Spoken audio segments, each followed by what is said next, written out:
మిత్రులారా, నరసరావుపేట చుట్టుపక్కల పల్నాడు జిల్లా హెడ్ క్వార్టర్లో పంట కాలువలు ఎన్ఎస్పి కాలువలు మాయమైపోతూ ఉన్నవి. ఎంచర్ల యజమానులు రియల్ ఎస్టేట్ వ్యాపారం చేసుకోవచ్చు, తప్పు కాదు. కానీ పంట కాలువల్ని, వాగుల్ని, ప్రభుత్వ భూముల్ని కబ్జా చేయటం అనేది చాలా దుర్మార్గమైనటువంటిది. మేము నరసరావుపేట చుట్టుపక్కల అన్నీ పరిశీలించాము.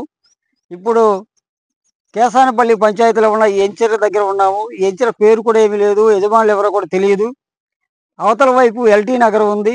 ఆ ఎల్టీ నగర్ 1 నుంచి 5 వరకు దాంట్లో కూడా పంట కాలువలన్నీ కూడా ఆక్రమించారు, బోధి కాలువలు ఆక్రమించారు. ఆ విషయాలు కూడా సమాచార హక్కు చట్టం కింద అడిగితే మాకు ఇవ్వడం జరిగింది.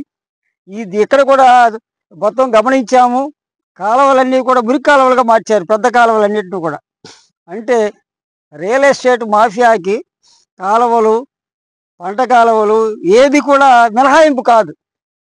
అంటే ప్రభుత్వం అనేది జిల్లా హెడ్ క్వార్టర్లోనే పబ్లిక్గా మెయిన్ రోడ్డు పక్కనే ఇలాగ ఎంచర్లేసి కాలువలు ఆక్రమించి రైతులకి నీళ్లు లేకుండా చేస్తూ, అసలుకి ఏ లక్ష్యం కోసం అయితే నాగార్జున సాగర్ ప్రాజెక్టు నిర్మాణం చేశారు, ఆ రైతాంగానికి నీళ్లు ఇవ్వాలని చెప్పేసి రైతుల దగ్గర భూములు కొనుగోలు చేశారు. చాలా తక్కువ నామమాత్రం ఇచ్చారు ఆ రోజున. అలాంటి భూములు ఈ రోజున రియల్ ఎస్టేట్ మాఫియా కాలువలు ఆక్రమించి, పంట కాలువలు ఆక్రమించి, ఎంచర్లేసి పెద్ద ఎత్తున వ్యాపారం చేయటం అనేది చాలా దుర్మార్గమైంది. అందుకని స్థానిక ఎమ్మెల్యే గారు నిన్న ఉప్పలవాడి ప్రాంతంలో గతంలో ఆక్రమణకు లోనైనటువంటి విషయాలు మాట్లాడారు. మాజీ ఎమ్మెల్యే ఎంచర్లో ప్రభుత్వ భూములు ఉన్నాయని, యువతల జగనన్న కాలనీ దగ్గర ఉన్నాయని మాట్లాడారు. ఓకే, దాన్ని ఆహ్వానిస్తున్నాం. అలాగే రాయిపాడు రోడ్డు కానీ, కేసానపల్లి రోడ్డు కానీ, సత్తెనపల్లి రోడ్లు పెద్ద ఎత్తున ఎంచర్ వాళ్ళు కాలువలు ఆక్రమించారు, పంట కాలువలు ఆక్రమించారు, నీళ్లు లేకుండా చేస్తున్నారు. భవిష్యత్తు తరాలు ఏం కావాలి?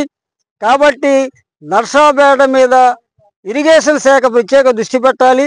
ఇరిగేషన్ శాఖ అధికారులు మాకు రక్షణ లేదు, మమ్మల్ని తొక్కిస్తారు, మేమేమీ చేయలేము, మా మీద ఒత్తులు ఉన్నాయని చెప్పేసి మాట్లాడుతున్నారు. కాబట్టి రాష్ట్ర ఇరిగేషన్ శాఖ మంత్రి, మిగతా ముఖ్యమంత్రి కలగజేసుకొని నర్సాపేట జిల్లా హెడ్ క్వార్టర్ చుట్టుపక్కల ఉన్నటువంటి ఎంచర్లన్నీ కూడా, పంట కాలువలన్నీ కూడా పునరుద్ధరించాలి. పంట కాలువలు పునరుద్ధరించేంత వరకు ప్రజా సంఘాలు, పీడిఎం పెద్ద ఎత్తున పోరాడతామని ఈ సందర్భంగా ప్రభుత్వానికి తెలియజేస్తూ, స్థానిక ఎమ్మెల్యే కూడా నిన్న మాట్లాడేది ఆహ్వానిస్తూనే మిగిలినటువంటి ఎంచర్లకు సంబంధించిన కబ్జాలన్నీ కూడా వాటి మీద చర్యలు తీసుకోవాలి, వాటి మీద కూడా అసెంబ్లీలో మాట్లాడాలి, వాళ్ళ మీద కేసులు పెట్టాలి, వాళ్ళని అరెస్ట్ చేయాలి. కాలువలు పునరుద్ధరించాలని ఈ సందర్భంగా పీడిఎం రాష్ట్ర కమిటీగా మేము ప్రభుత్వాన్ని కోరుతూ ఉన్నాం.